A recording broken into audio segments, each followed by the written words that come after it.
There's a lot going on in the sky. We're going to talk about what a modern day sea monster looks like. In my original video, it already came out.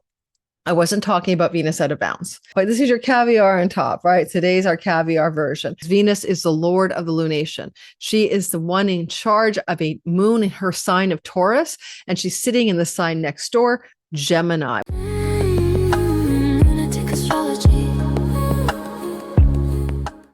In today's video about the Taurus New Moon that's happening on May the 16th, yes, on Algol, a very interestingly dangerous star. We're also going to bring into your awareness some other stories that are going on. We'll be talking about sea monsters and flooding. We'll be talking about Pan for pandemic and Wuhan. These asteroids are highly activated in our sky on the 16th of May with this new beginning, new moon. We'll also bring in some very powerful energy around Venus out of bounds in Gemini. As the ruler of this lunation, it could bring some exciting, unexpected results to the world, but in your own life in the all signs portion. In that time frame, I'm going to be talking about how you can use this energy of a rule-breaking, untethered Venus to support your growth in the aftermath of this lunation, not only in the weeks that follow, but even the 6 months. Finally, hey, UFO disclosure, anybody? Oh, I'm excited. You know, me and Dan Waits, we are always the UFO lovers. I am an experiencer, if you know what I mean. And basically, Donald Trump released some UFO disclosure information as of Saturday, May the 9th. However, I will say that, or probably yesterday, the 8th, there's more to come, but it's also tied into the asteroid Urania. I'm telling you about the astrology and how it interacts with real life. You don't have to believe in the UFOs or the AIPs or whatever else, UAIPs, whatever unidentified anomalous phenomena. Just know that the sky says we're going to talk about that kind of stuff. The world is going to focus on it. And the asteroid Urania is up in Donald Trump's 10th house of his career and reputation. It is close to his midheaven, enough to count. So he's now disclosing this information. So we'll talk about that as well and which direction it might go in. And also, yeah, we're all worried about the Huntah virus, the hantavirus, the Huntah virus. Everyone says it differently, Hanta, on that cruise ship that's not going to dabble into various places in the world as passengers disembarked and people have been transmitting it rather than just from rodent to human, but from human to human.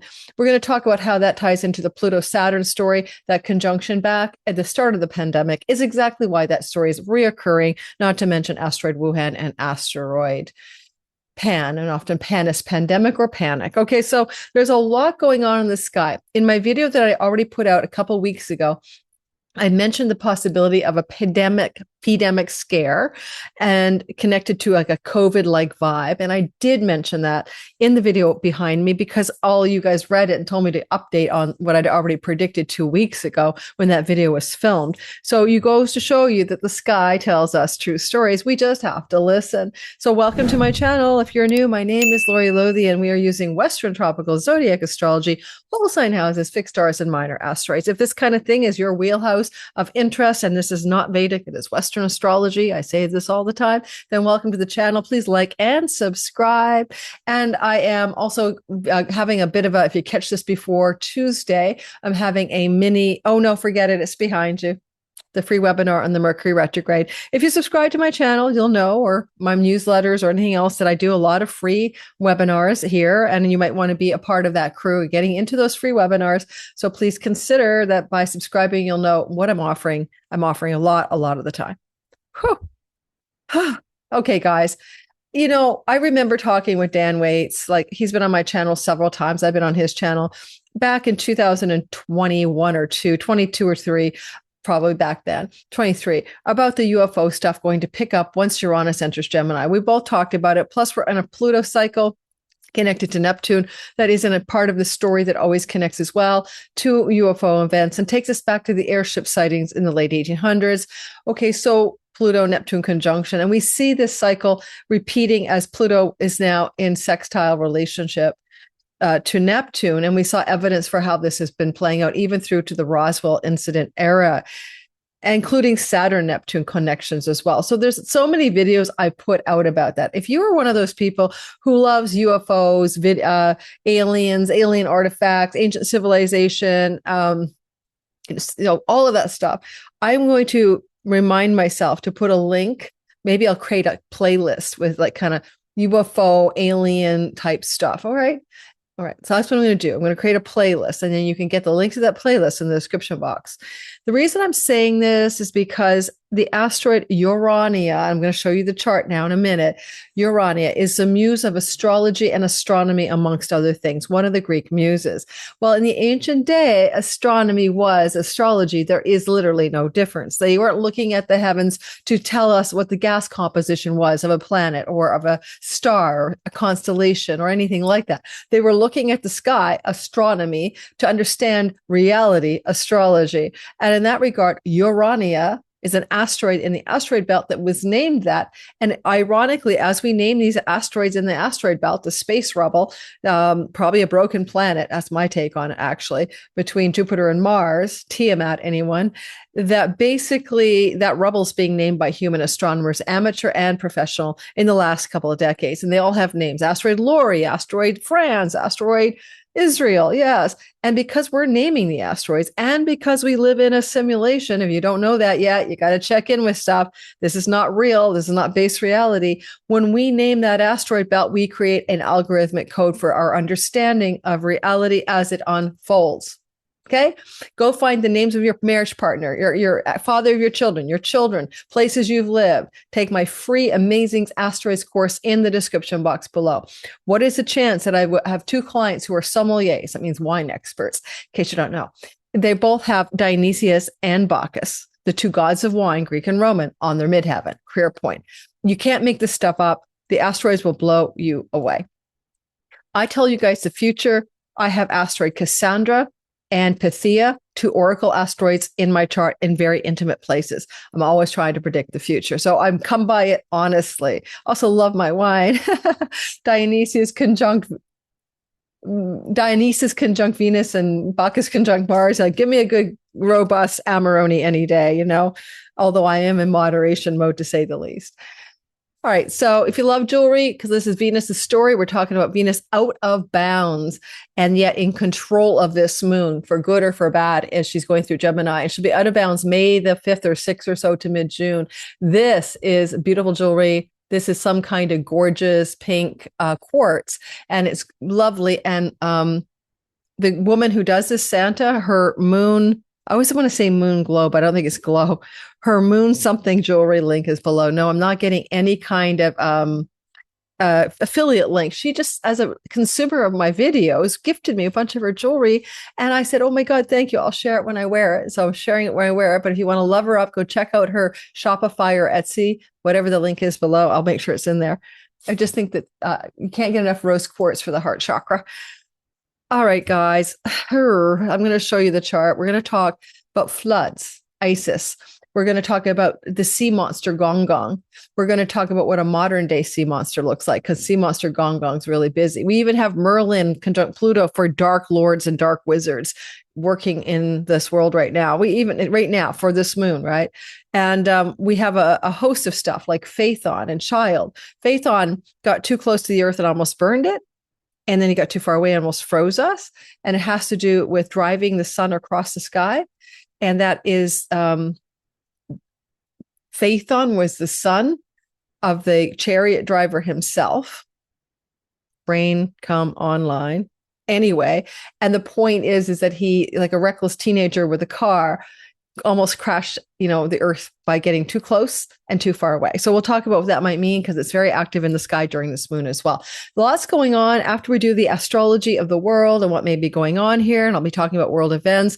I'll be doing light touch on that. I do extended members version, longer aspects to do with world astrology on my Monday videos for the week ahead. But I want to move into your sign. In my original video, it already came out, I wasn't talking about Venus out of bounds.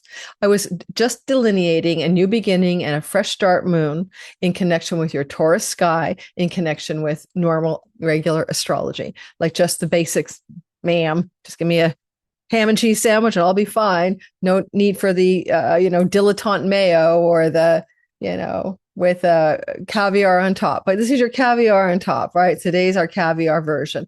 We're going to talk about an out of bounds planet, Venus, what out of bounds can do for us in our sky individually when this moon is going to play out on May 16th. I just finished a 2-hour class for the Divine Timing Masterclass, and you can still sign up if you want to start late or just want to take an a la carte module. Go check below. We had a lovely class this morning with really great students.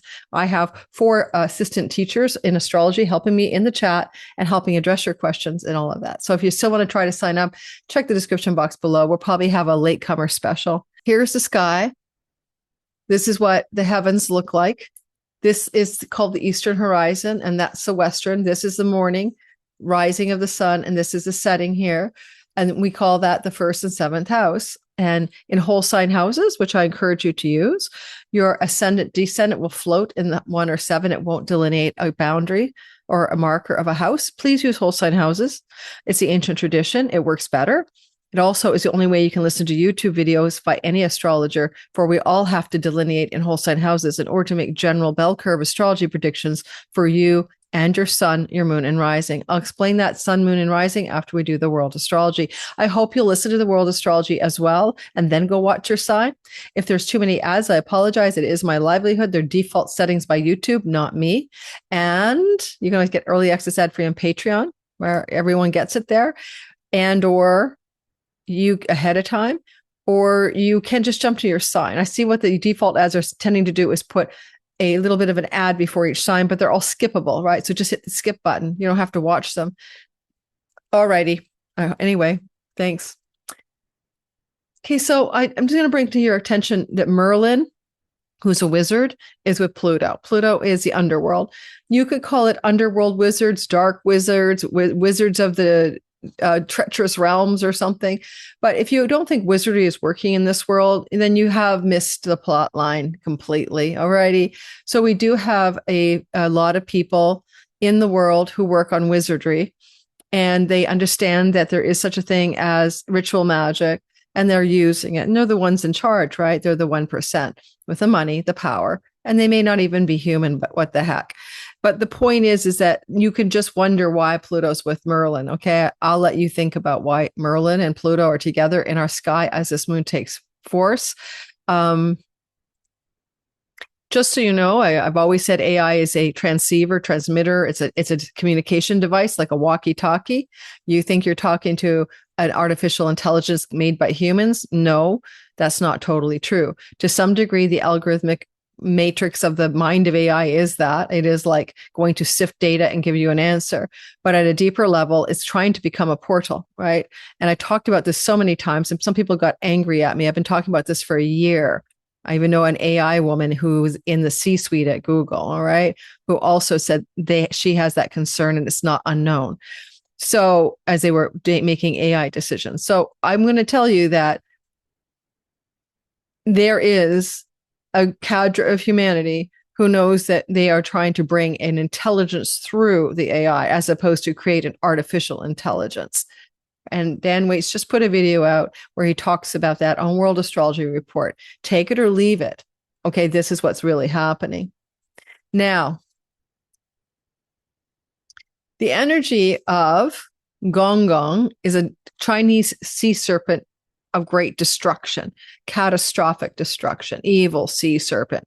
This is probably hearkening back to the comet that broke up in the atmosphere in the Younger Dryas period, 1200 years ago, which led to 12,600 years ago or so, 12,000, which led to a splattering of the atmosphere with a broken up comet that led to a reglaciation. And in the sky, it would have looked like a serpent with a tail. You see what I'm saying? Coming through the sky. And so that's history. That's not fabrication. That reglaciated and stopped the warming period and caused hardship on the earth. And there's now evidence that is what happened. So maybe that's an ancient tale of the catastrophic serpent that came through the sky, and sea serpent probably plunged into water bodies and caused flooding, including Noah's Ark, Deucalion, and all the mythic stories of the Great Flood that exists through all cultures and times. It's an ancient memory of what happened. Now, I'm not saying that's happening now, please. I'm saying that this is what this energy is about. On the North Node, which is Rahu, the head of the serpent, the head of the sea snake, the head of the catastrophic sea serpent. And this is a water sign to do with seas. This over here is Isis, who brings floods of the Nile River. So we have flooding. We have catastrophic sea serpent head energy over here. We have Jupiter exalted, making everything extra big. Is it a wave or is it a tidal wave, right? And this is Wuhan. Now we'll get to Wuhan in a minute, but it is a story of military conquest and the overthrow of a Chinese emperor in ancient history. And so revolution, conquest, and overthrow could be here. It could all be metaphorical, right? So let's keep that in mind. But in one sense or the other, I'm wondering if this isn't something to do with a climate event or a war event. And if it's a war event, what is in the oceans that can cause catastrophic destruction? Well, there are, what do you call those things? Ships, marine, Navy vessels, that kind of thing. But there's also submarines. And because the sea serpent travels under the water, not on top of it, I will make a prediction that there's something going on with the word submarine in the aftermath, 2 days or up to 2 to 3 days before the new moon, certainly within 2 weeks after. So keep your ear to the news cycle. I don't think any of us will miss any submarine stories, right?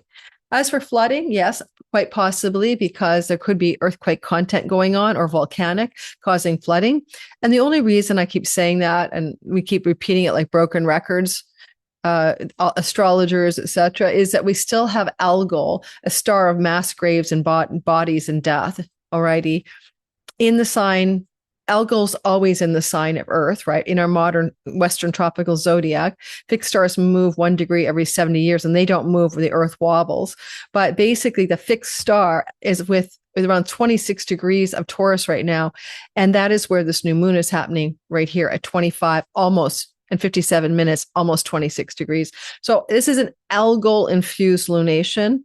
Yes, there can be decapitations, loss of people from power. In my last video, I talked about the people who have Taurus power are J.D. Vance and Donald Trump midheaven here. Iran has its midheaven here.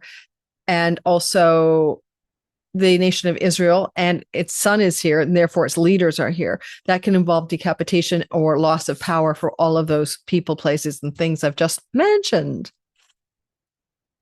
But it's also Earth, and Earth is Algoled out, right? Like shaken Earth, bacon Earth, trauma with the Earth, mass death connected to Earth. That's always true. Algol's not going anywhere. People say, where's Algol in my chart? Algol's probably at 25 degrees or 26, depends on when you were born.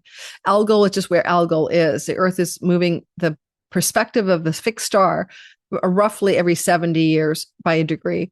So it's not if you have Algol in your chart, it's if you have a planet or ascendant or midheaven or descendant or major point on Algol, not whether you have Algol. Everyone has Algol in the Taurus whole sign sky. Not everyone has Algol connected to a planet by conjunction. All right, so this is Pan.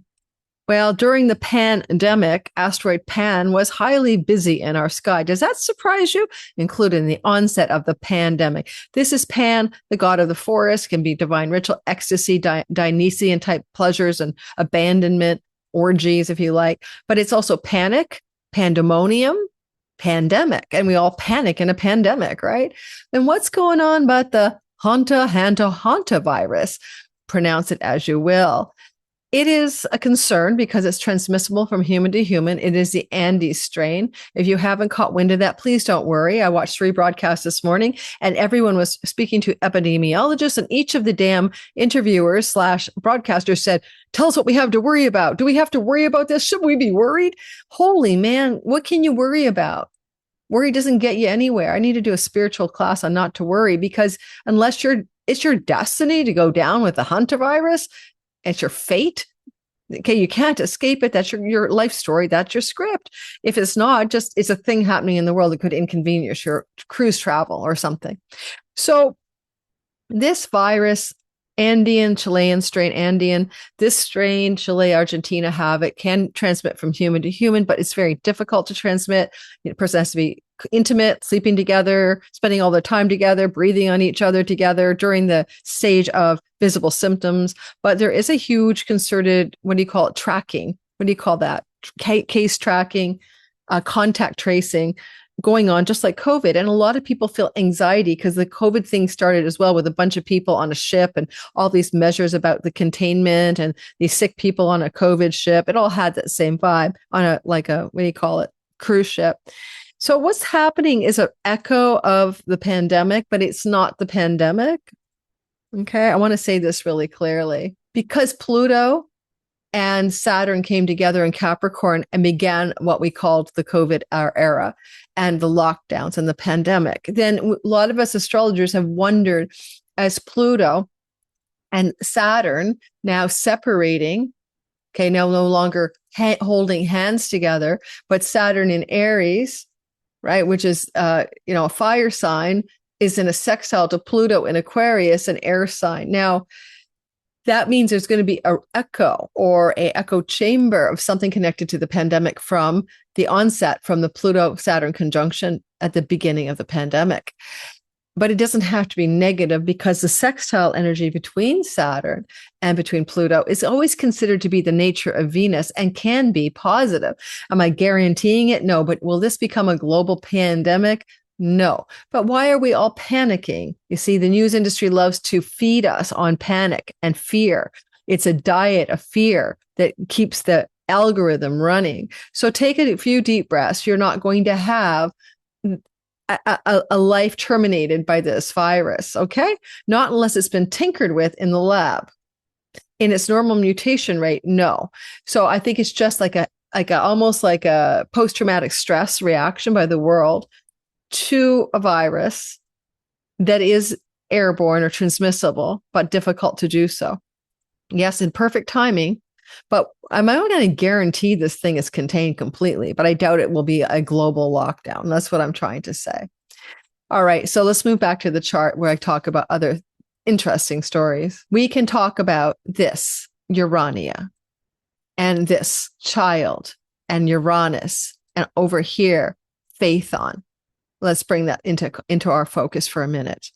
Because the United States of America is now revealing UFO files or unidentified aerial phenomena or anomalous phenomena information in disclosure tranches like the e-files at the order of the Trump administration. Trump isn't doing this. Trump was told to do this because there is a controlled disclosure. Like, it's like when you're a nurse and you have to drip medicine into the vein of a patient through a drip bag, but you have to make sure that you don't put too much. So you're titrating it and making sure that the amount is in the solution is correct so that the patient doesn't go into like cardiac shock or something. Well, that's us. We are the patient on the elite, table. And they know that for some reason, disclosure is needed. Steven Spielberg's Full Disclosure is coming out. He's always been a lead of what CIA and all that wants us to know and get familiar with. So the idea that they're telling us this isn't just Trump's a maverick and breaking the disclosure rules. He's broken every other campaign promise, and I don't have derangement syndrome. It's that it's time. There's a need or a desire or a plan with a plot and a reason to let the public get used to this idea. And if you think that this is unreal, that there are non-human intelligences, whether they're interdimensional or interplanetary, then again, you haven't been paying attention and you're one of those people who is very, I guess, salt of the earth or doesn't watch news. I have seen UFOs in person and I am an experiencer. It means I am someone who's had encounters with non-human entities in intimate settings with my very eyes. Also, other people have experienced it with me. And I knew John Mack, the author of Abduction. He wasn't accidentally a dead end in London when he crossed the street the wrong way. He's like one of those scientists, just disappear or die because they know things, know too much. I don't need you to believe me. It's like, I'm really tired of being a Cassandra where I can see the future or I can see the way things are. And then 10 years later, I'm proven right. Right. So it's exhausting, actually. That whole pandemic, which I could tell you was a lab leak from day 2, which I did. And I was totally then shut down on all social media because of it. So I'm going to tell you that you do you, but this disclosure is controlled and there's a reason it's being given to us now because there's something that's being uncorked and maybe they can't stop it. Like maybe there's another way in which we're all going to find out anyway. So they have to start to get people used to it. So stock markets don't panic or so they can control the narrative.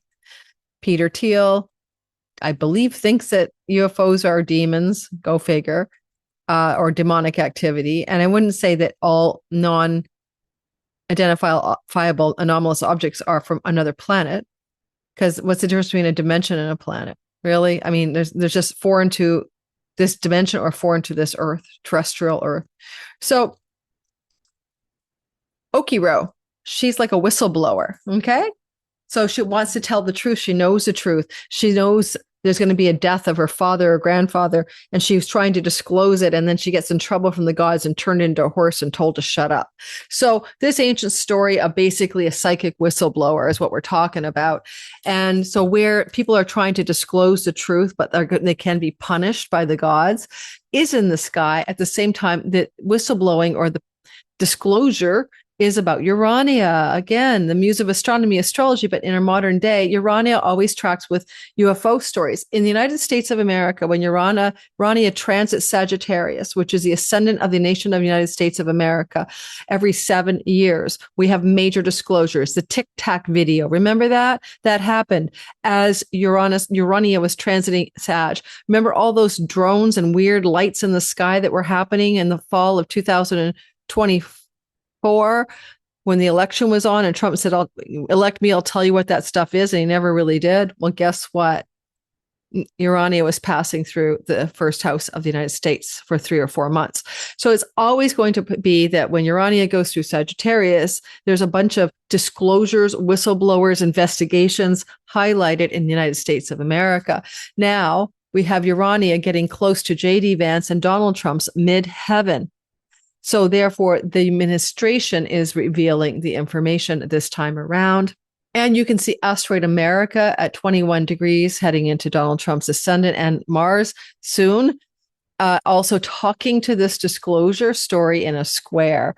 The distance between the new moon, for example, and America with Urania right beside the whole story. So it's kind of time and it's destined, and it's not the full Monty, and maybe it's also a managed process so that there's senators who've seen some of the real information and keep promising that you ain't seen nothing yet. And when the full tranche comes out, you're going to be mind blown. Some of those senators, Anna Paulina Luna and others, have seen more information than the general public and now keep promising that this will mind blow people. Okay. That includes tech that belongs to aliens from down spacecraft, as well as what these sightings are really about. Alrighty. And then, of course, then we have panic and pandemic and news stories, Mercury, the news stories. So we could just be saying that's a news story that people are panicking about pandemic energies, and it's also connected 24 degrees to Wuhan, but it's a sextile. So I think it's overblown. FYI, sign of water. So this started on a cruise ship in April.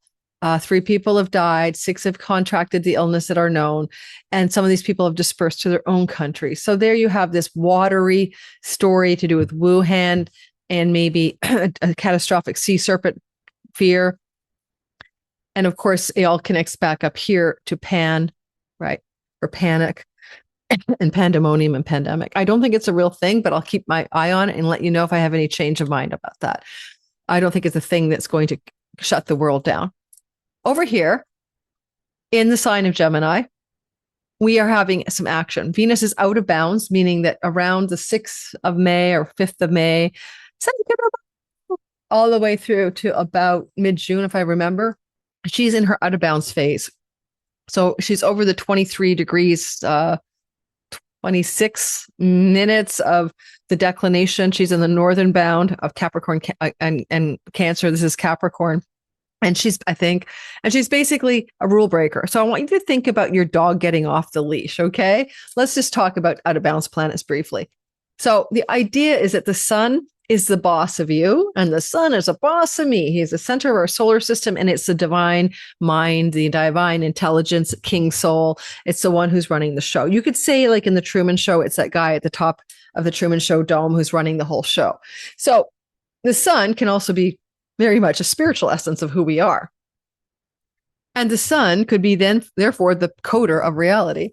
All said and done, the sun is telling all the other planets that orbit it, right? what to do.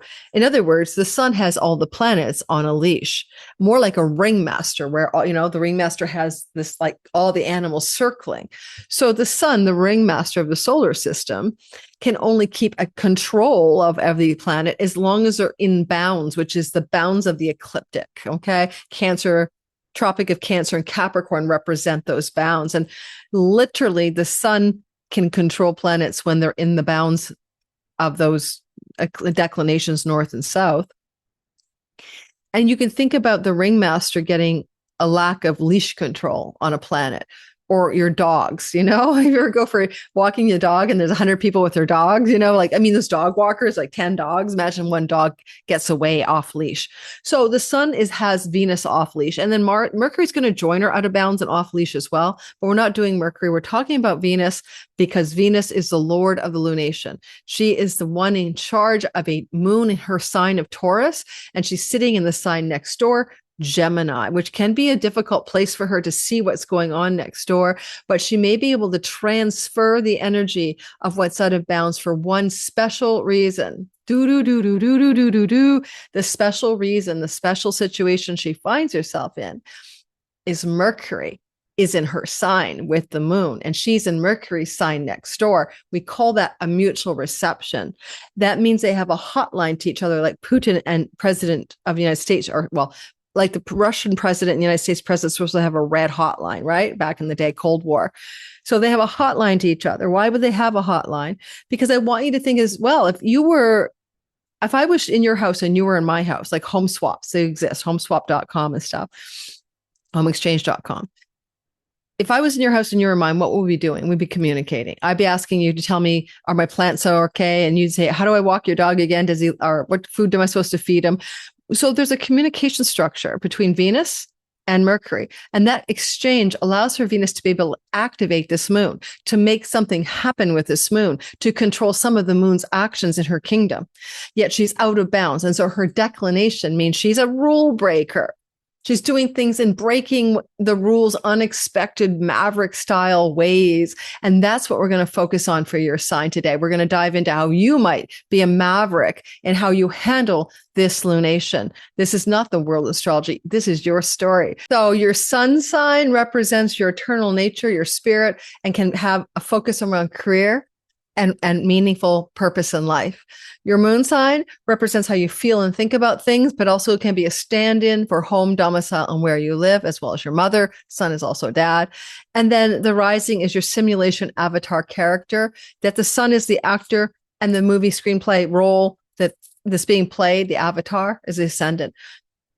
If this is a video game, the ascendant is the game avatar and the game player is your sun. But after the age of 45, you're going to notice your sun is more accurate. Please don't let any astrologer tell you that your ascendant is your true essential self. It is just the meat suit, the character you're here to play. It's not who you really are. And as we get over the age of 45, we have our second Saturn opposition. We begin to wake up to our solar energy in my 12 gates of Saturn thesis. Okay, so let's go ahead. Let me share this with you now. Oh, yeah. And I didn't really say the full delineation of Venus out of bounds. As there's child here, asteroid child, Uranus, surprise or shock, and Phaethon, who the reckless driver of his dad's sun chariot. So there's a possibility there's something going on here. There's going to be a shocking development news story after this moon. Mercury will move the day after the moon on the 17th into Uranus, shocking news story connected to a child or children. But then Phaethon is like, just think of someone trying to drive a car that could crash, get so close because he's carrying the sun, right? He's a reckless teenager pulling the sun behind him, getting too close to burn the earth, too far away to freeze it. On the other hand, it can be literally because this is a story of a kid who found out he was his dad was a famous sun god, dragging the chariot across the sky. I guess that was Apollo. My brain's tired today. And so it could also be about parentage, right? Not kidding you. A shocking news story about a parent, a child of a famous person. In other words, let's make some stories up. King Charles has an extra kid no one knew about. Donald Trump has an extra kid no one knew about. J.D. Vance has an extra kid no one knows about. Okay, and I'm just making up stories. I'm picking on these people because this has to do partly with Venus, with strong Taurian people in the world, right? People with strong Taurus placements. And if you like this kind of content where we talk about the crazy asteroids in the story, and you're at all interested in subscribing, that's a small push of your finger. And you know, guys, it really helps the channel grow. We sound like boring mantras. All of us astrologers say that, but the metrics here on the algorithm fuel our channel forward and share to more people because you are liking, or because you are subscribing, because you are commenting, because you are hyping, and you don't have to pay for that. It's just a little click of a button.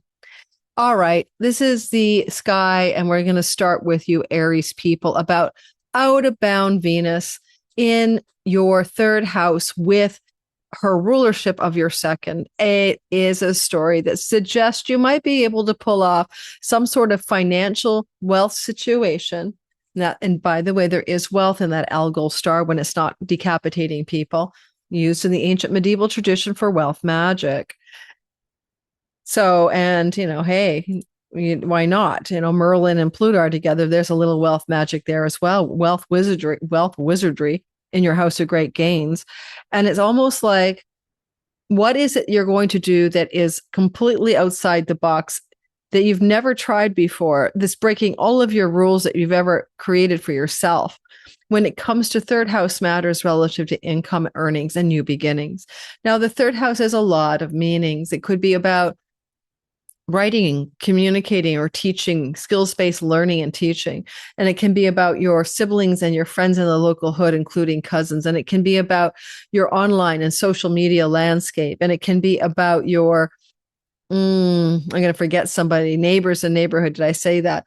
But ultimately, especially in Gemini, an air sign, and Mercury lobbing himself into that place on the day after the moon, it's very probable that some of you are going to think about new ways to do your business, money, earnings business. Now, it can be brick and mortar. Maybe you have a retail store in the third house that's just stores and restaurants in the neighborhood. Or maybe it has to do with siblings or cousins, and you're going to construct a new earning structure with them to fortify your own finances. That could work. And technically, because Mercury is in a mutual reception to Venus and they have a hotline on the lunation, the two of them are not going to be without a fast broadband speed communication between each other. Uranus is aha, insights and downloads. Mercury rules our mind and our dreams even, and dream messengers from the gods. So I really consider this could bring you a flash of understanding or an insight just before, just after this moon, of a new idea for a new way to create earnings, money, and resources in your life. But you'll have to use the third house. That includes writing. Right? That includes writing. That includes anything you use your hands for as you reach your hands out and do stuff with them. And it also is like, hey, guys, we have our social media landscape now in the third house. It used to be like media, newspapers and journals. And if you ever ask me why, because it's the house of the moon's joy. And the moon is the gossip. It runs around the zodiac, talking to everybody and dispensing news every month, moving through an entire round of chat with every planet. So the sort of like the paparazzi is the moon, or the daily tabloid is the moon. And so now we have all kinds of media, right? Social media, old legacy media, new media. So media and information here. Okay. So what is this? What could it be? I don't know what it is. You could get a car off of this. Sounds crazy, but you could get a new car and it could be a surprise. I'm not going to explain all the reasons, but the fourth house ruled by the moon, connected to buying and selling in Mercury and traveling. So a very few of you, exciting new opportunity to purchase a car or whatever. And with the house of good fortune activated by the sun, you could win a car. Wouldn't that be crazy? So there may be some unexpected developments around buying, selling, or winning a vehicle. But mostly what I said is what I've got. You could have a flashpoint conversation that's exciting with a sibling, particularly a sibling one younger than you, or a sibling two younger than you, or a sibling three younger than you under the sky. So sibling conversations could be incredibly exciting and exhilarating and lead to new beginnings in how you are earning money in some fundamental way. And that's what I have. So it's kind of like break the rules and how you're going. I'm going to maybe call this video break the rules and rule breaking new moon for your sign. New rule breaking new moon for your rule break your way to success or something. Okay. Something like that. Go watch my original video that came out. I cover other elements of the sky. We don't talk about the Venus out of bounds. So that video came out and has other ways to look at this lunation for your sign. Came out a week ago, recorded 2 weeks ago. Go watch it. Okay. Taurus, sun, moon, and rising. Venus is your Lord. She's the boss of you. And the moon is exalted in your sign. So an exalted moon ruled by your Lord Venus is happening in the sign that belongs to your Taurus sun, your career, Taurus moon, your feelings and emotions and thoughts about life, or your home life and domestic life and where you live, and Taurus rising, anything connected to your character in the simulation, therefore impacting all areas of life in a way, because it impacts the identity factor. And so this new beginning, new moon on a wealth star, but also a decapitation star, be careful you don't lose your head over a situation, is happening on the 16th. You might feel it building a day before and may feel the acute energy a week after, but all new moons take not only a week or two to give you the lay of the land, but even up to 6 months to give you the full fulfillment, really.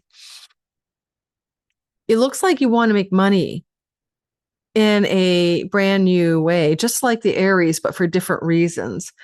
A new way to make money is because there's a new way to become you in your career. I am a writer. I am a laborer. I am a barista, but the I am and your sun career, or the home life situation and who you are in the home and domestic life, Taurus moon, or Taurus rising, who you are in general as you define yourself, an identity sense of a character in the sim, that self, okay, has a new beginning. And it can be very intense with a decapitation star there. Don't panic, because Pan is there. But you could also have a Dionysian kind of aha revelation insight, because your mind, Mercury, is activated too. Like an idea could come to you intellectually. You could have a concept emerge. And yet at the same time, how this flashing energy of insight could show up translates to how you might want to make a career happen in terms of work. Why work? Well, because Venus has to make money here. She's a money goddess in a money house. And so you're going to look at a kind of mutual reception conversation where new ways of earning money want to be discharged your way. And it's possible, because when Venus is here, she brings a lucky opportunity, that the opportunity we're looking at has to do with job or work. She rules your job and service house. So quite conceivably, a rule-breaking, maverick, different way of being employed. Now, it can be anything from, you're applying for jobs and you get one, but you've never worked in that field. And it's like, oh my God, this is way outside the bounds of my normal type of job. I've always worked with, people. Now I'm going to be working with robots. So, look for that. You might have some exciting developments with facial appearance. Venus is with your face, your teeth, facing forward energy. And Mercury is, sitting there translating the new beginning moon. And Medusa was beautiful. And so facial beauty, she got turned into a Gorgon, but she was beautiful before that. There's several myths. One is she was a beautiful sister turned into a Gorgon. So take it with you want. The monsters with the head of snake is a transformation of her into a monster. Where do you feel beautiful? Or where can you go from not feeling beautiful to beautiful, facially especially, or with your hair even? So there's something going on around a beauty transformation for some Tauruses. Maybe it's just nothing more than a new haircut or a new facial regime, but look to see what this is on the moon itself. It'll give you clues, right? Your speeches in your second house. Venus is beautiful, eloquent, persuasive speech. The voice is here. And I think that Mercury, who's a communicator, will cross over the day after the moon's perfect. So look for opportunities for you to speak beautifully and to speak harmoniously and to speak, captivating, charm offensive ways.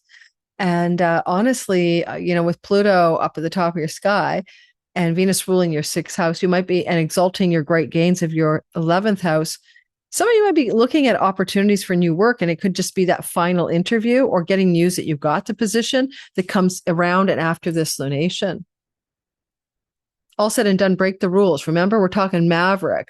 Make money in new ways and do your face and your appearance and your hair in new ways that completely break your rules of how you should do it. Gemini, sun, moon, and rising sign.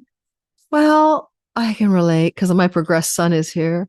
No, progressed planets do not replace your natal positions. They add an extra icing layer of meaning, but they are useful.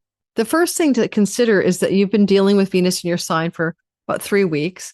She will be in your sign out of bounds as of May 5th to mid-June. So you are already acting like your own maverick. You're going to go your own way and do it your way. Like Frank Sinatra, I did it my way. The sun can't control you. You're not the boss of me, son. I've freed myself. The energy's with you. You are not Venus. You are imbibing and sipping that nectar of out of bounds energy as this moon goes into action. Well, Venus is chatting with Mercury in her neutral reception, domicile story, which I explained in the beginning. Therefore, there's a hotline between the Lord of your sign, Mercury, and Venus. Now, Mercury's in the house of dreams at night and meditations and imaginal reveries, that kind of thing, prayer. And so for Mercury and Venus in this regard, look for divine downloads or insights in your dreams at night that can give you clues about how your Gemini sun career can change its form into new rule-breaking, boundary-breaking ways. But also, if you're a rising sign Gemini listening today, you're really looking at reforming your character from a deep, deep, soulful place of the simulation character is touching base with past lives and interdimensional realities, perhaps. I mean, the spiritual awakenings. This is very moksha energy where Mercury is with this moon, new beginnings on a spiritual plane for the Gemini rising, and how you translate that to a new, more harmonious character in the simulation of life. And then if it's your moon that's here in Gemini, you might be feeling a lot of need to touch base with your feelings and your mind and your thoughts and tame them into harmony and peace through meditation or deep insight or spiritual revelation.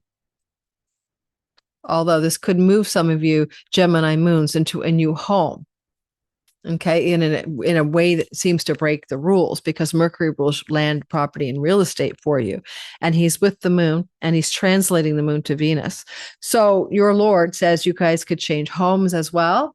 And you might change your home to a distant shore or far off place, or you might let go of a home, but you may not have planned for it. It may just be coming almost out of the blue or unexpectedly in some way.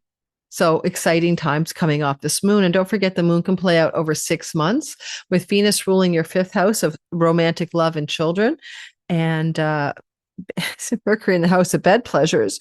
You could conceive a child if you're of childbearing conception age, you and your partner, under this moon. And also, if you're looking for romantic love, then you're going to probably find yourself getting connected with somebody who's not local to where you live or hails from a long distance place far off land. So either is true, and this moon could bring you into that romantic story coming off the sky as well. I need to now close the door. First it's hot and then it's cold. When I was a kid, this is my stick. When I was a kid, my mother and my dad fought over temperature. My mother was always hot and my dad was always cold. And there was always a battle over windows open, windows closed, heat on or heat off. Okay, that's what I got for you guys. I can vibe out with you. I can feel the vibe. Let's see what happens. Cancer, sun, moon, and rising. Welcome, welcome. Sky is speaking. Let's go with it. Out of bounds Venus, breaking the rules and doing it her own way, like Frank Sinatra, is in your 12th house, ruling a moon in your 11th house, your 11th house of good spirit. Now, that house is positive and fortunate. It can bring windfalls, and I always joke, pennies from heaven. It can also bring a realization of your long-range goals, plans, and dreams, wishes come true. It's a little bit like the 9 of Cups in the Tarot. And the 11th house is also the gains of your career directly, the rewards, the awards, the special dispensations, the big office corner, more money. So the goodie bag of what you gain from your 10th house, second from your 10th. So all of that, sometimes a sibling one older can live up here as well. There's a new moon, a new beginning, and a fresh start on a very important star, Algol. Please go watch my original video on that because it has more depth about that story. This is a follow-up. I think that you're going to be inspired. The muse is up here. Don't forget, Urania is also poetry, song, and a bunch of other stuff. And you are going to notice, okay, you have this really deep thing going on in your dream life about what you really desire and wish, in your contemplative, meditative life, in your alone space. That's where Venus is traveling with Uranus for some divine downloads and third eye openings, if you like. And with all of that going on, she has a way she wants to rule break. She wants to shake it up, baby. And yet she's doing it from the deepest, most spiritual house in the zodiac and the house of the most intensive spiritual awakenings. With a hookup to Mars in her sign, with that mutual reception, I bet any money she is trying to tell Mercury to handle that moon by giving you a wish come true. So I want you to spend some time thinking about not the wishes you have on the surface for the Maserati or the swimming pool or the mink coat until I'm born in the 60s. Those are surface things. This is one of the deepest wishes held true that you wish to experience in this life. And therefore, I encourage all of the Cancers listening today, Sun, Moon, and Rising, to deeply tune into your desires, Venus. She's willing to play fairy godmother with Mercury's support to try to make a wish come true. It's that simple. For some of you, it could even be a wish about your career.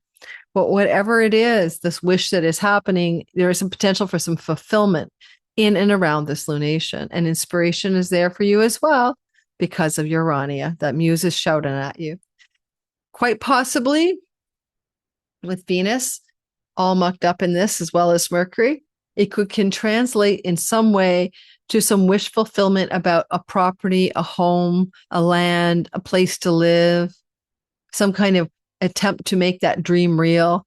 And see if life circumstances don't bring you windfalls, pennies from heaven, and fairy godmother fathers to support you in wishing it true.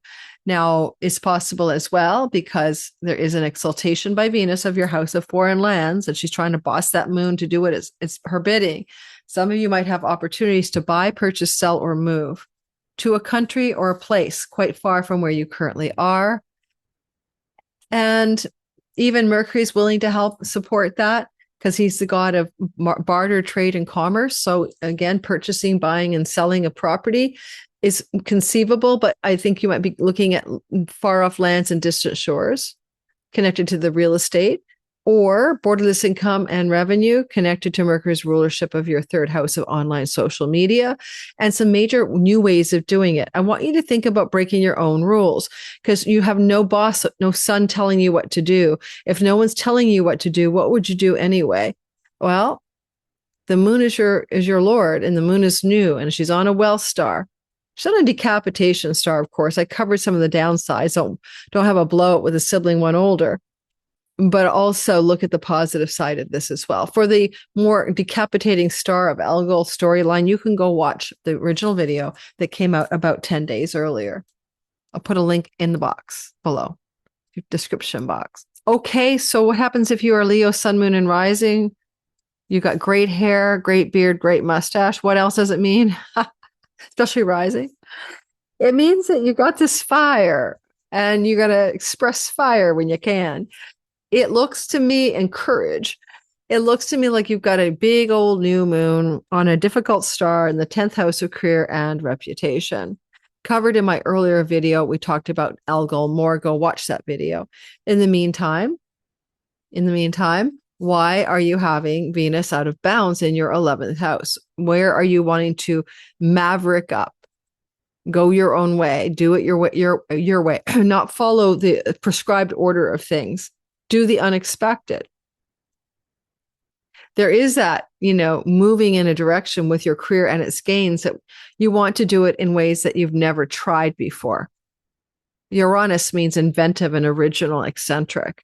Venus out of bounds supports new directions in your career that feel completely new. You've always been in one industry. Now you're going to go to another.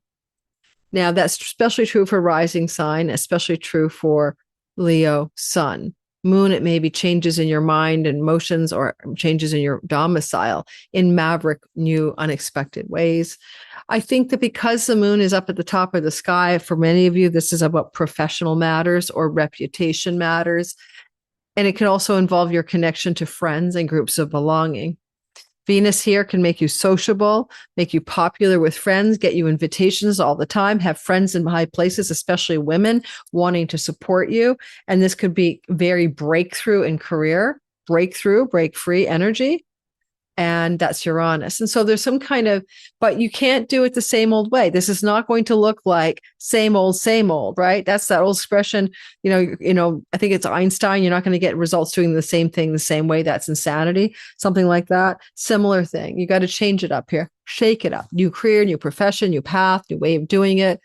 And potentially some success, because a new moon on Algol, when it's not decapitating people, can bring wealth. Possibly someone gets decapitated in your workspace. The boss gets fired, a colleague gets fired, or whatever, and that leaves you room to move up. The sun is your ruler in the 10th house, a part of baking in the new moon, right? So, and the moon's exalted. So you may have an exalted career opportunity. Mercury could be just getting that contract, the messages, the phone calls that tell you you're considered the top lead in the job candidacy, and they think they're going to give it to you, or they do. All right. Not a bad sky for job hunting. If you're looking for work, get going. This is good for you, Leos, all right? To get the job, basically. And I feel like you won the lottery, like a windfall of luck. You can't believe you're so lucky that this happened to you. Could even increase your salary range or something like that. Okay? Or if you're like in a line for awards or rewards, like, professional awards, you could be a winner of the professional award in the wake of this lunation. Virgo, sun, moon, and rising sign. If you wonder why my neck is doing this, I got sort of in a rear-ending accident. It's way better than it was. It wasn't me driving. Somebody else was. Almost hit by a bus. It was really crazy. A lot of whiplash there. But I am seeing my chiropractor, who's a godsend, all right? Godsend. And she's an Atlas chiropractic, the best kind. So let's go ahead and talk about Virgo, sun, moon, and rising. You have the South Node in your sign. Let's remember that that's leaving you, thank God, at the end of July. But you've been dealing with a lot of eclipse energy in the last 18 months. So hang in there, Virgo, sun, moon, and rising. I hear from you a lot in my clients and friends and stuff like that. I know it's been a tough one. But with the South Node here, you kind of everything about you has been not what you add to your life, but what you let go of. And that's been true. Releasing identity, releasing jobs, releasing homes. These are things that a lot of Virgos have done, sun, moon, rising. But now as you look at the sky, there's a new beginning and a new moon in a Dharma house. And now the ninth house puts you into alignment with your deeper purpose, the essence of who you are. The ninth house can align you with significance and meaning, spiritual truth, spiritual ideology, and it can align you with opportunities for higher education and legal and court situations favoring you. And all that alignment in the ninth house can connect you to foreigners and foreign lands as well. Now, understanding all of that, new beginning, new moon here, right? Tapping Algol, a well star, when it's not a decapitation star, is important. I do want to tell you that it's always difficult to have a decapitation moon in the ninth house, because in Vedic astrology, it can be father figures, and decapitation can mean unaliving. So sorry, but that is me being a realistic astrologer. But on the other hand, you might be very inspired with Urania to develop a new beginning and follow your muse and be inspired in something that you want to accomplish in this life professionally, because Venus is traveling through your house of your career and your visible reputation. Retired, don't have a job. What do you do that the world witnesses you doing at high noon at the Okyrhoe at the height of the day? The brightest of the day is the top of the sky around the 10th house archetypally. And Venus is blessing you there, has been for 3 weeks, and continues to bless you here. And as she's embedded in the moon, because she's ruling it, normally she'd be off duty, but she has a hookup, bless her, to Mercury, and they're having a powwow and a hotline to each other to make sure that they can work on this together. Well, it looks to me like the moon is saying a new beginning in the ninth leads to a new job in the 10th. The ninth is a little bit like human resources and headhunters and LinkedIn energy. It's also hand of the king. You could get a new position like an executive assistant or, a vice president, someone second down from power. New beginnings, because a guiding, teaching, mentoring type energy enters your life, and you get the advice you need in order to start a new direction in your career, or career success finds you. Uranus can bring a surprise. If you were looking for a job, maybe you get surprised that you got an acceptance, that kind of sky. Venus is a ruler of your source of income directly, like money, earnings, resources, pocketbook, wallet, savings. She rules your second house, and she's in the 10th, and she's governing a moon in the place where any professional and monetary changes also activate the idea of significance and dharma and purpose. The only other thing would be something to do with an inheritance from a father figure. Now, I do like Venus up here. She's going to be with you until the 19th of May. So user her loser. It's great for looking for a job or asking for a raise or getting a raise. My daughter, who is a Virgo rising, got a spontaneous 8% raise from her boss while Venus transited her 10th house. Astrology does work.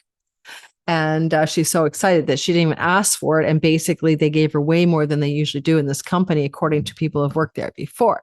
So that kind of thing happens with lucky Venus in the 10th.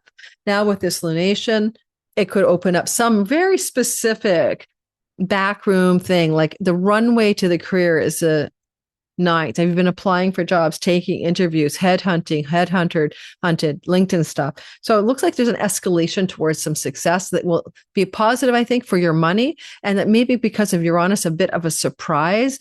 On the 17th, Mercury moves into your 10th house. That's when you'd get the phone call, text messages, or email for the interview or for the job acceptance or the good news. So look for that for those of you looking for work. If you're not looking for work, well, it could be a marriage proposal, right? Venus exalts your marriage house. Mercury is ready to slice his way into the wedding house of weddings from the house of churches and synagogues. So there could be more of a formal announcement by somebody like, and I say marriage proposal, let's move in together, let's buy a home, let's concretize a relationship. Let's make it more official. Or literally someone bends down and gives you a ring, really. And I'm bending knee, that's the guy, but the girls can do it too, right? Take your pick. Oh, you're rule breaking, right? It's a maverick. She's out of bounds. Do it your way. It's probably anything going on in the professional direction. It's really not like anything else you've done. It's got that quality of unexpected, fresh frontier, no control, no rules, you've never been doing this thing before. Because it's a maverick energy or rule breaking energy too, it could be exciting for you. Don't look at it as negative. Uranus is like fierce excitement without the breath. Maybe you're like, oh my God, I can't believe they said yes to my job application, or something like that. Or you get the, massive raise or promotion, or they want to up level you in the work. I've seen this with Venus there, to new levels of power or responsibility, right? And you might be shocked or surprised that you even were in consideration. That kind of thing happens up here. Now, if you're retired, it's your visible reputation with a surprise. It's probably positive, but it's also way outside the bounds of what you're used to, right? It's not in the normative frame. It's not like something you've experienced before. All right, Libra, sun, moon, and rising. Every time I get to your sign, I can't believe it's only Libra time. I think I've been here for hours. Oh my God, please tell me I'm recording. Oh, thank God I am. I didn't pause it. I did, but I started it again. So Libra, Venus is the lord of the lunation, out of bounds she is. The lunation is in your 8th. She's a rule-breaking maverick trying to govern it with a hot link to Mercury in mutual reception. What does it mean? Well, basically, it's about a money story for a lot of you. 8th house is chunky money. I don't know if it's an investment that takes off or has to do with financing and banking, or it has to do with inheritances or spousal support or in-law money. In-law money comes off the 8th. So there is something about a Algol well star in the house of that kind of unearned income and shared resource income. And as you see that, there could be a sign-on bonus or severance package of one-time payments connected to work. But as you see that new beginning, fresh start moon happening, you might also notice that Venus is the governess of it, and she's able to communicate to make something good happen in your 9th house. Now, the 9th house is an extremely dharmic house where we really want to lean into the true north compass of our life, and having that dharmic alignment matters. So there is a sense that Venus might translate this as Lord of your Libra sign, as the boss of you, and as the exaltation Lord of your 6th house to a professional opportunity. I wouldn't be surprised with Jupiter and Isis, which is the flood of fertility, that you don't have a Jupiter exalted new career opportunity stemming from this particular story, whether it's a new job or company or just a new role within an existing professional capacity. If you're in the book publishing industry, this is a wonderful thing where Mercury is going to negotiate some chunky money, like your royalty income or an advance connected to 9th house of book publishing. And Venus is probably a female, an agent, an editor, a publisher, working on your behalf to secure a publishing contract, deal, or something positive.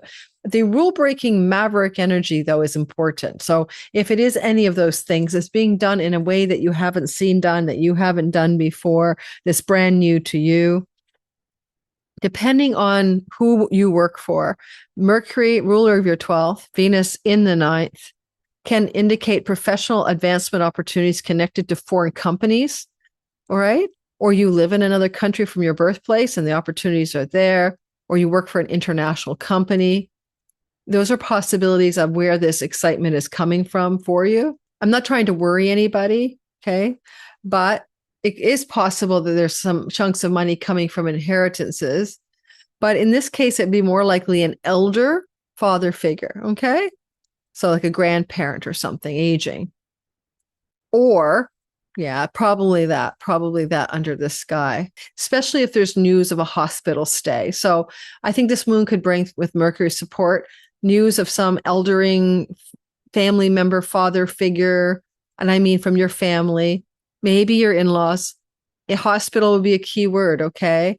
And then potential income coming, money coming, legacy wealth transfer, information and news being spun off from this wealth star in the house of inheritances. So that's what I got for you. Now, not everyone's going to get an inheritance. Like, no way, right? Let's be serious. Another spin would be Saturn. Venus could bring you an opportunity with real estate and property connected to courts and judges, and something like that. All right. I think it's really more likely everything I've already mentioned before. Scorpio, sun, moon, and rising sign. You guys are doing well, I hope. Mars has been in your workhouse for a while, almost 6 weeks, and leaves here on the 19th of May. Good news is that you're ruled by Mars, so you've probably been working hard. Hopefully in his joy, he's given you good professional results, and maybe you're working out for your health. But that's a backstory because, I've done all that before for you guys in your All Signs videos. The gist of it is for you that you've got to look at your marriage type partner right away. If you don't have one, a business partner, if you don't have one of those, a client, or the whole concept of yearning for significant long-term love, whether you have it yet or not. Because it is where this new beginning, new moon is sitting, and it's sitting with Algol. Now, your partner in long-term committed love or business partner or a significant customer, client, audience member, marketplace may lose their head. Well, I talked about that in the earlier video that already came out. Please go watch the first video. Okay. In the meantime, I do believe that you are likely to experience something about money. The reason I'm bringing money to the table is Venus is ruling the lunation from your chunky money house. Venus is in a mutual reception to Mercury in your marriage house or business contracts house. There's a possibility, therefore, that there's some kind of money story emerging here. Your partner in crime, your significant other, may come into some money, or with the sun in the setting place, it could translate as a father figure, especially with Pluto in the fourth, passing away and leaving to you some money, a transfer of legacy or family wealth. And you might be surprised because of Uranus. Careful in the stock market investment realm as a Scorpio, because panic pandemonium is sitting with shocking Uranus in your 8th house of sort of like investment land, stocks and banking and stuff. So I'm just being a little more cautious here for you. But I will give you this. You do have that gorgeous energy that I quite like here of how, you got that reception. Mercury is like a contract, a deal, a business opportunity, an offer in your 7th house involving money, and the sun rules your career space. So there could be some payout of a chunk of money negotiated in a career matter that looks really positive for you coming off of this lunation. Look to up to 2 weeks after for evidence of that to be true. Venus exalts your house of good fortune and the house of chunky money. Not too bad for winning some lottery money. It's not the most convincing case I've ever seen, but it could open up a worldly success in wins of some kind of money. And Mercury could just be the contract or negotiation we make when we win a lottery ticket to sign on the dotted line to take possession of that money, especially given government energy can be involved with the sun ruling the 10th. How are you out of bounds? How are you breaking the rules? Are you going to invest your money in a different kind of bank? Are you going to take a leap of faith and do something different with your stock portfolio?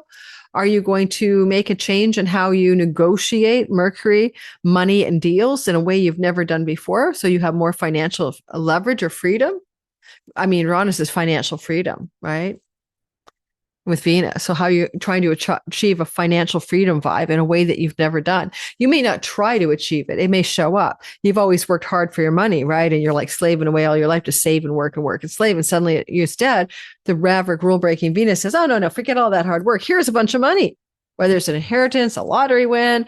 So there's a capacity for that. Mercury rules your house of great gains, but also the house of windfalls. He's translating stuff here to support Venus. And some of you might come into some money. Some of you might. Not all of you will. It's not a promise. It's a possibility. I sound like AI right now. It's not a promise. It's a possibility. Now let me say everything in short sentences with heavy pauses because I'm tired of AI. Scorpio, I don't know why you get this. Like there's a guy I know in Vancouver and he posted a whole AI thing. Now he says to everybody, oh yeah, I collaborate with AI. And I mentioned he deleted my comment on Facebook. I hardly ever use Facebook. I'm so tired of writers writing in AI speak. And you know why? If you're a writer, you have a writer's voice, right? A writer's voice. It's your voice. It's like your fingerprint. It's your own voice. Writers who write develop the acknowledgement of their voice. We all know Hemingway's voice. We can tell Hemingway from, the guy who did War and Peace, right? The voice of the writer. And AI has one voice. It's pleasure, not possibility. I'm tired of it. Stop writing in AI voice, folks. Write in your own damn voice. Get your ideas from AI, but write in your own voice, please. I don't know why I'm telling you this, Scorpios. If I'm yattering away at you, Venus is the ruler of your house of the muse. And the muse wants you to write in your voice, create in your voice. Don't get AI to write your songs. Create and do your own voice. That's what I'm lecturing you for, because Venus is the ruler of this new beginning, new moon. It's in the house of your audience, your marketplace. The people are here to support you, like your fans, your fan club.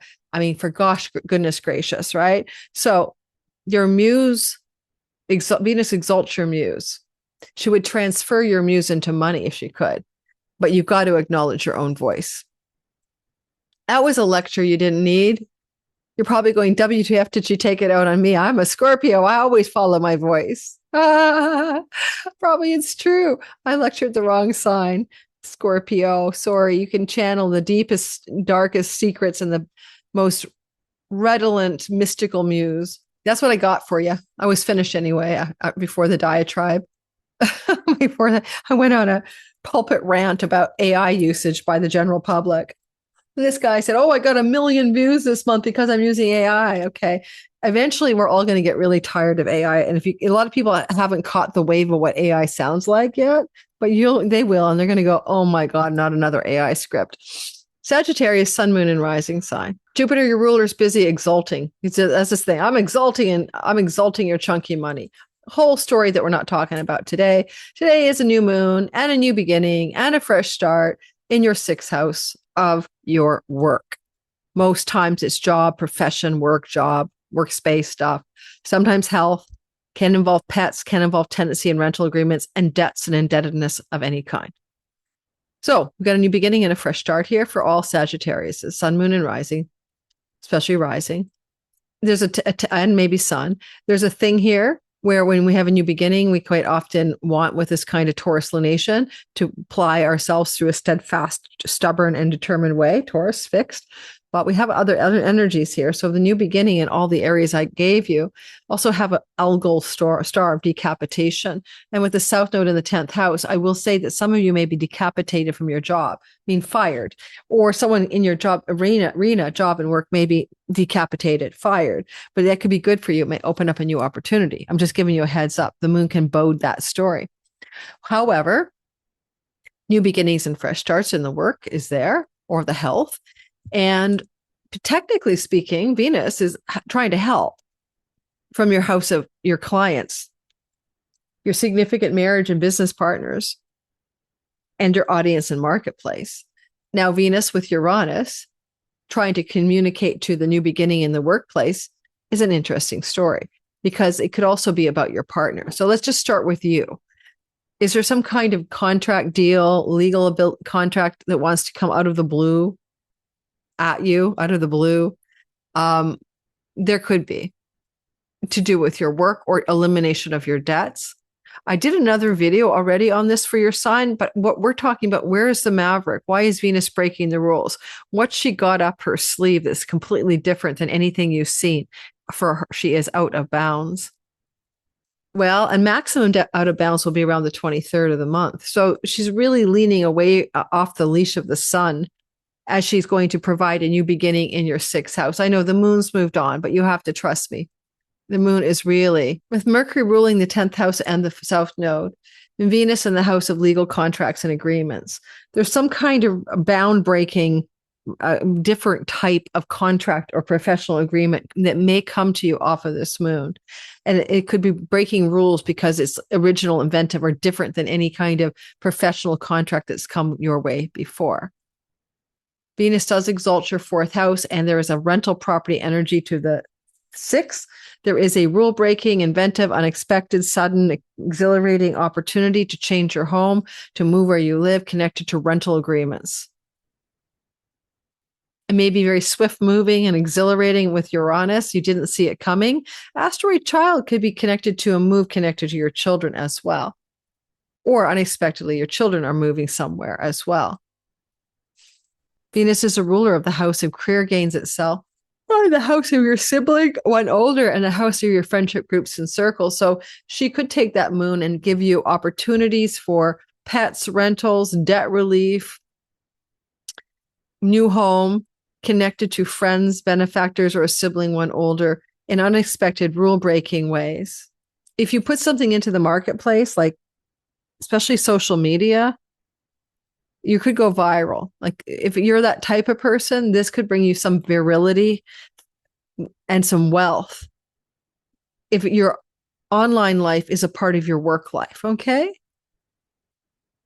So let me know how that goes, Sagittarius, and what happens. Yes, I forgot to mention the pet, of course. A contract out of the blue for a pet that you weren't planning or expecting. But on the other hand, that would be because you were never going to get a big dog, but you did, or you're never going to get a Chihuahua, but now you're signing it on the SPSA dotted line or a breeder's dotted line to get an animal that you never imagined you'd get, especially Venus out of bounds. She's like, break those rules. Who cares what the animals, how big the damn thing is? It's your dog. You fell in love. You saw it at the pound and you went, this is my dog. Something like that could really break the rules for you. Your own rules around pets, actually. I don't know why I'm yawning. I thought I slept great last night. I could have had a coffee today after my 2-hour class. Okay, let's go back. I went way too far. Next sign. Sorry, guys. I am tired. Capricorn, sun, moon, and rising sign. Well, I would take note here that this is a beginning in an earth trine from the 5th house of good fortune to you. So despite Algol, decapitation, star, go watch my first video. It's probably just fine. And in fact, it may be about your children as well, or your sex life or your romantic life, because that's where the 5th house is. And there's a fresh start and a new beginning. With Mercury, news, conversations, emails, phone calls, connected to your 6th house, where Venus is transferring the maverick rule-breaking energy. Well, first of all, if you have to eliminate debt, you have a hold on, bank cards, credit cards, debts that are owed to others or debt owed to you, either way. There can be a flashing, exciting energy here about debts and elimination of debts. Now, Taurus is the house of good fortune. It can involve winning money, and the sun rules your stock investment, sort of banking and finances. So you could come into some investment win or a lottery win or some other chunk of money that comes to you that, of course, will eliminate a debt, right? You pay it down in almost rule-breaking ways, like ways that you never anticipated were possible, that break you free of what you think is possible, right? And plummet you into the land of the exciting and unexpected. Because Venus is the ruler of your career house and she's in the work house. Good fortune can happen in work opportunities for those of you most specifically who are entrepreneurial or self-directed, because that's what the 5th house is. Your children belong to the 5th house. Mercury is news from your children. Mercury rules the house of grandchildren. Venus is a fertility planet. Maybe there's a rule-breaking, unexpected announcement that you're going to become a grandparent. And the rule-breaking part, I'm not sure what to make of that.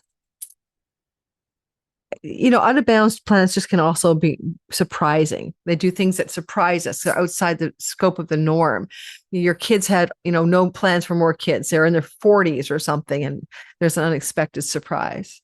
There can be some opportunities regarding rental properties that are unexpected, outside the bounds of what you were considering possible, and feeling like it's a good fortune story. Rental properties connected to children or long-term romantic love, or so just romantic love, but long-term as well. The moon rules your house of commitment. So long-term committed love stories, domicile and rental property stories may emerge off of this lunation here as well, especially with the sun exalting the fourth house. I do want to mention that because Venus is trining the second, and the 10th is her domicile, there just can be some really good fortune that you didn't see coming that kind of breaks the beyond the pale, positive energy. But it would impact work, job, career, money, earnings. Okay, that's what I have for you. With Jupiter still finishing up to the end of June, your committed love house. Right. There's a story there, especially when Venus joins him in the glorious month of June, where you might be making some significant promises or commitments to a long-term love partner, or experiencing the beginning or the onset of a very powerful new love story as well. So keep me abreast of that, would you? But this moon can be the onset of that on May 16th. All right, Aquarius, sun, moon, and rising sign. Wow, wow, wow. I am one of you. I have an ascendant here. Always listen to the beginning of my video, how to parse sun, moon versus rising. Because people ask me in the comments, I start each video with that information, guys. All right. But now I'm talking like an Aquarius, right? The bossy scientist Spock in Star Trek. I mean, whatever. Negative, Captain. Affirmative. My mind to your mind. Oh my God. It's a new beginning in the home. Doesn't mean you're moving your home. It can. All new moons here can do that. That's every year. So you're not moving every time. New beginnings and fresh starts in the home. Algol, is it about wealth and prosperity from the home? Is it about a wealthy new home? Algol, decapitation. Are you going to be, kicked out of your home by the landlady? Or who knows? But you don't know the whole lay of the land, and you mean I have my first video that covers some of those harder stories already out for you. Go listen to it. This is talking about the Maverick unbounds Venus correlation in mutual reception to Mercury. So here's some examples. There's an opportunity for a relocation move or something in your home connected to sex, love, and romantic partnership. There's an opportunity for something connected to your home, and it connects you to your children. There's an opportunity connected to something relative to who you are and what you do in your home. And Venus in your fifth house, talking to Mercury, translates that to entrepreneurial stories and good fortune. When Mercury crosses the line on the day after the moon, then you're going to go through a window of time, by the way, on the 17th of May to the 19th, where it's a good time to buy a lottery ticket. You're going to possibly have a win in that window. So again, the 17th to the 19th is good for lottery wins or lottery ticket purchases for you, fellow Aquarians. But in the meantime, this is a moon that's ruled by Venus. She's going to break some rules. How are you going to break rules with your art, your creativity, your entrepreneurial business? How are you going to break the rules with your children? How are you going to break the rules with your sex and love partner? What rules do you guys have that you have to break down and break free from?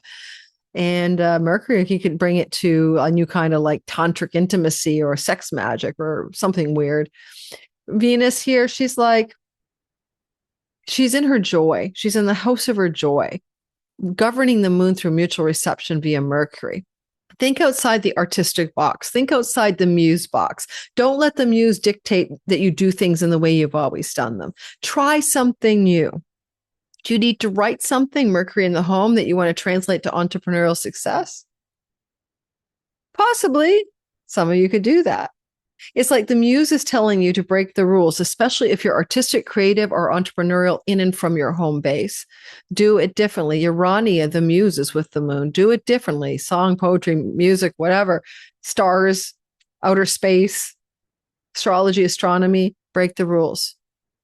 Mercury could have you write something. How about my astrology book proposal for Eileen, in and from the home, off this new moon? All right, that's an example. And I'll do rule-breaking writing. I'll do it my own way. I didn't write a book proposal. I'm going to send a video to the agent who'll send a video to the publishers, because I don't want to write a book proposal. It's just one thing I have to do in my to-do list. Why don't I just send a proposal video? There's a rule break, right? I'm giving you examples, not all about me. The sun is the ruler of your long-term committed relationship house. Venus is the ruler of your earnings and money and your foreign lands. Let's parse the meanings. Possibly you're going to come into a contractual agreement, legal, with some situation to do with your work or your home or what you do from home. That's going to be a bit of a rule breaker and feel very lucky. House of good fortune, Venus in her joy. Maybe because you've got this sun embedded in the moon, new moon, ruling your house of committed long-term love with Venus in the house of romantic or dating versions of love. There may be some kind of unexpected rule-breaking moment, a breakthrough moment even, where things go in a new direction with regards to committed long-term love relationships. Are you dating an American? There's asteroid America in your seventh house. Well, what about the idea that Venus is a ruler or exaltation lord of your second house of earnings? Well, you can make more money by being creative, artistic, entrepreneurial, and rule-breaking maverick ways, especially if you're entrepreneurial and muse-inspired. You could reach an international audience. It's good for writing and publishing, and it's good for breaking rules to make more money and have more worldly success by doing things in ways no one's ever done before, artistically, entrepreneurially, and creatively. Don't follow a template. Do it your own way. You might do it naturally your own way because Mercury's got the ideas and he's transmitting the ideas to Venus in the house of creative inspiration. So look for creative inspiration to give you ways to do things you've never done before. No one's ever done this way before. And no one's ever seen anything like this before. I sound like Donald Trump. That's your vibe, guys. That's your vibe. We're going to be talking, by the way, on the week ahead video about a sustained sextile between Venus and Mars on the Monday video after this. I'm so excited to talk about that. That's coming up. All right, let's move ourselves past us Aquarians. And finally, rule-breaking maverick, do it your own way, Frank Sinatra for you, Pisces, sun, moon, and rising, because Venus is singing a song of do it your own way from and in your home as she's out of bounds and breaking her own rules with unexpected developments, Uranus, especially with asteroid child. We often have children in the home. We'll get to that.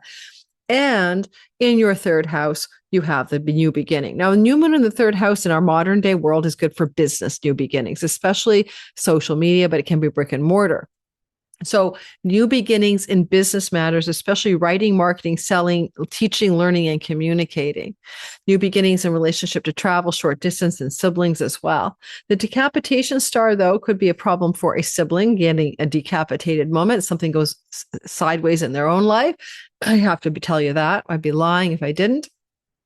On the other hand, this exciting Algol energy, which can bring wealth with Mercury, commercial transactions, could indicate that you're going to be doing something from your home. This moon will inspire you to do something in a new way that you've never done in and from your home regarding your online and social media world.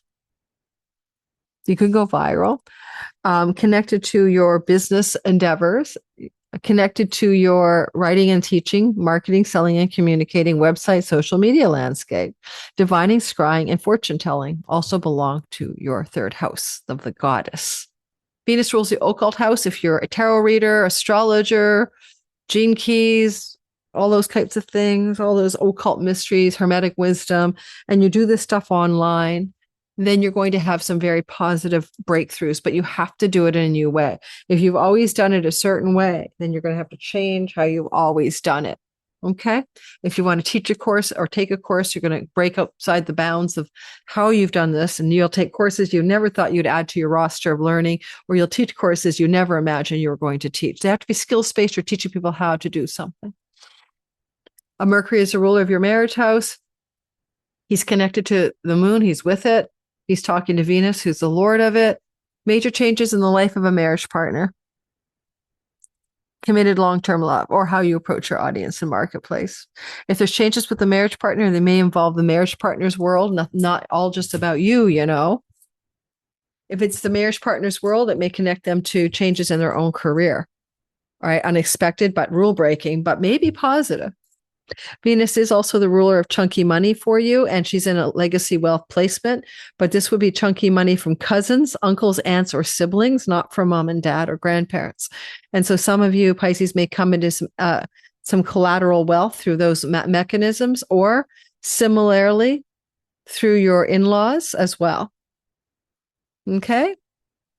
And this moon could bring that wealth to you. Now I'm fiddling with my hair. This is because I have autism, which is my superpower. and I just call myself neurodivergent. And I'm now stimming because I taught a 2-hour divine timing masterclass, did the back end to get that content uploaded with my team to the back end of the teaching platform, wolfed down some eggs and salad, and then did this video for you. Now, next thing I would do is write my Substack column, but I'm not going to. I'm going to take a break and treat myself with some love. But I want to share some outro for you. I didn't announce I'd have an outro. Sometimes I do outros, and I want to tell you about your dreams, and I want you to pay attention to your dreams. And you're going to say, well, why should I? And of course, everyone talks about paying attention to their dreams and how important it is. And some people, you don't remember your dreams, but I'm going to give you some stories. You can cultivate dream awareness, right? It's not impossible to do that. Some people are naturally high recall for dreams because their left and right hemisphere of their brain stay synchronized upon awakening, but you can train your brain to do that. And that means keeping a voice recorder or a journal by your bed if you want to turn the light on. And as soon as you wake up from a dream or a snippet in the night, you write it down, and then you begin to exercise dream recall. So it's possible to remember your dreams. Okay, that's the first thing. Then I want to talk about dreams and why you should be paying attention to your dreams, especially right now. Especially as Mercury is going into the heart of the sun on a cazimi on the 14th of the month. And you're getting this video, I think you're getting this video on the day of the cazimi, a Thursday. And Mercury is powerfully placed in the sky close to the sun, combusts the sun in Taurus.